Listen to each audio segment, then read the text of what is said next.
Here are the most recent deaths in the national news as reported at Legacy.com in the first week of September 2025.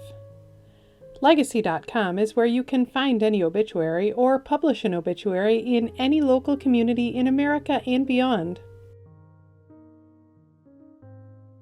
NFL executive Jim Murray died August 25, 2025 at his home in Bryn Mawr, Pennsylvania at the age of 87. He was general manager of the Philadelphia Eagles in the 1970s and 80s, including their successful 1980 season when they went to Super Bowl 15. He is being remembered for co-founding the first Ronald McDonald House to help families of children with cancer and other severe illnesses. Murray served in the Marine Corps Reserve.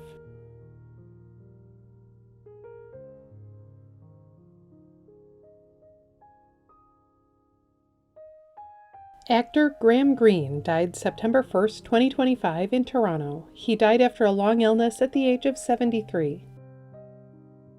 He was nominated for an Academy Award for his performance in Dances with Wolves, in which he starred as Kicking Bird alongside Kevin Costner. Greene is being remembered for many roles in movies and TV shows over a decades-long career, including The Green Mile, Northern Exposure, Echo, and The Last of Us.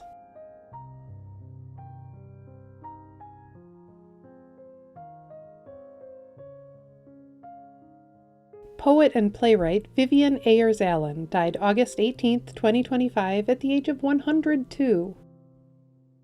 Her notable work included the 1957 poem Hawk, set in 2052 and imagining the future of space travel.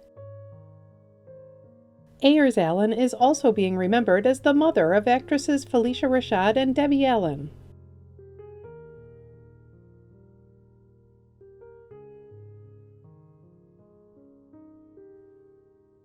Football player Leroy Jordan died August 30, 2025 at the age of 84.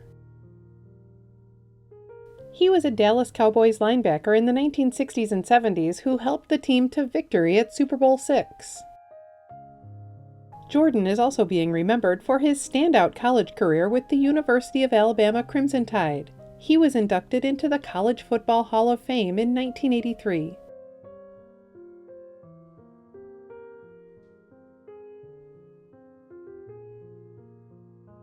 Actor Randy Boone died August 28, 2025 at the age of 83. He was best known for his performance in The Virginian as the young ranch hand Randy Benton, who played the guitar and sang. Boone is also being remembered for starring in such TV shows as Cimarron Strip and It's a Man's World, as well as for his appearance in The Twilight Zone.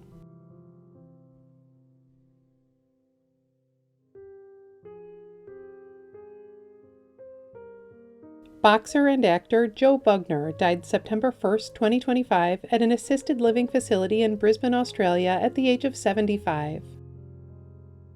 He was one of the top heavyweights of the 1970s who had memorable fights with greats like Joe Frazier, Ron Lyle, and Muhammad Ali, who he unsuccessfully challenged for the heavyweight championship in 1975. Bugner is also being remembered for his roles in movies like Street Fighter and I'm for the Hippopotamus.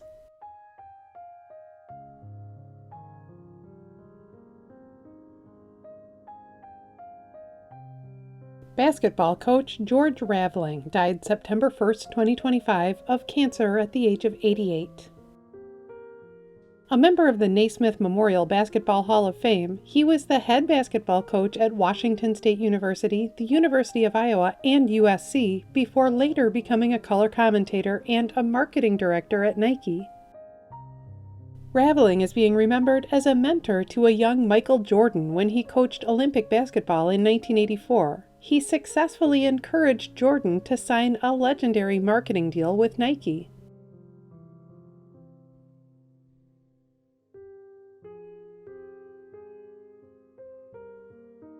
World War II veteran John "Lucky" Luckadoo died September 1, 2025 at the age of 103.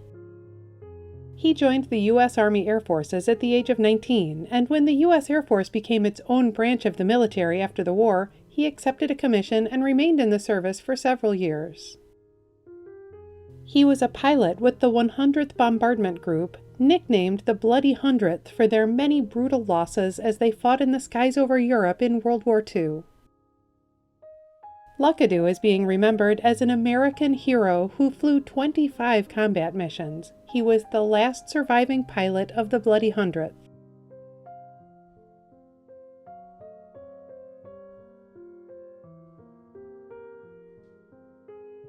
Journalist Mark Knoller died August 30, 2025 in Washington, D.C. He died after a period of declining health at the age of 73. He spent decades working as a White House correspondent for CBS News, known for his reporting on CBS Radio and on Twitter in its early years. Knoller is being remembered for keeping meticulous records of each president's daily activities, creating an unmatched chronicle of presidential history.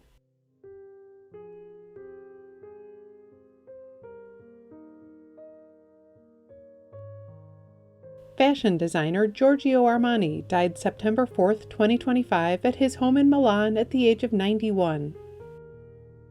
He was one of the most successful and influential designers of all time, known for popularizing the concept of red carpet fashion and for creating stylish costumes for movies like American Gigolo. He is being remembered for the elegance and timelessness of his fashions. Armani was an Italian Army veteran who served for 2 years in the 1950s.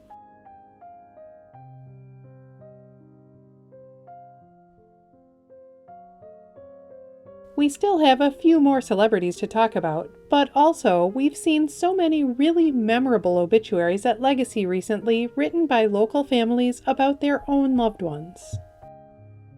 For instance, this former model from Dentyne chewing gum ads who went on to a dedicated career as a nurse midwife. This former U.S. Navy corpsman who served in Operation Desert Storm and is remembered as a joyful, nurturing father and grandfather. And this Boston advertising writer who traced her family tree back to Laura Ingalls Wilder and the Salem witch trials. At Legacy.com, any family can publish an obituary in honor of a loved one's memory online and in local newspapers everywhere. Just visit Legacy.com and select your local community.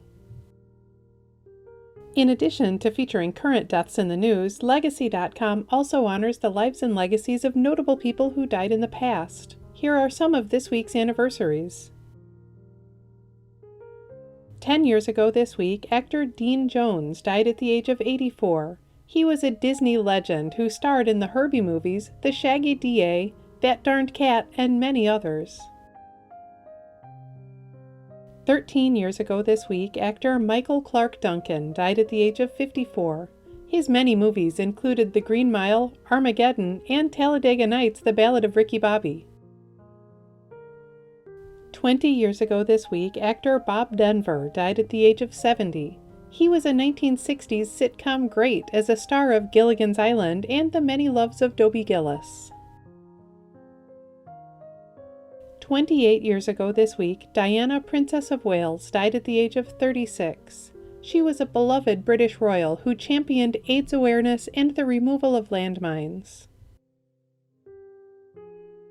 Actress Raquel Welch was born 85 years ago this week. She died in February 2023 at the age of 82. Her beauty made her an icon of the 60s and 70s, known for roles in such movies as Bedazzled and The Three Musketeers. Every week in the United States, flags are lowered to half-staff to honor the lives of Americans whose communities are mourning their loss. Here are the most recent half-staff memorial flag honors. Flags in Minnesota have been lowered to honor the memory of Le Sueur police officer Carl O. Hagen. Flags in Indiana have been lowered to honor the memory of former Elwood police officer and mayor Donald Tucker. Flags in Maryland have been lowered in recognition of International Overdose Awareness Day. Flags in Kentucky have been lowered to honor the memory of Raywick Volunteer Fire Department Lieutenant Brian Hatt, who died in the line of duty. Flags in Missouri have been lowered to honor the memory of State Representative Kenneth "Ken" Waller. Flags in North Carolina have been lowered to honor the memory of U.S. Army veteran Michael Verardo. Flags in Kansas have been lowered to honor the memory of Kansas City, Kansas police officer Hunter Simoncic, who died in the line of duty. Flags in Arkansas have been lowered to honor the memory of state legislator Gary Stubblefield. Flags in New York have been lowered to honor the memory of Kevin M. Robert, a longtime flight paramedic who died in the line of duty. You can read more about the lives of the people featured in this video on Legacy.com. Follow Legacy.com on Instagram and Facebook, and subscribe to our channel on YouTube to stay up to date on national news deaths.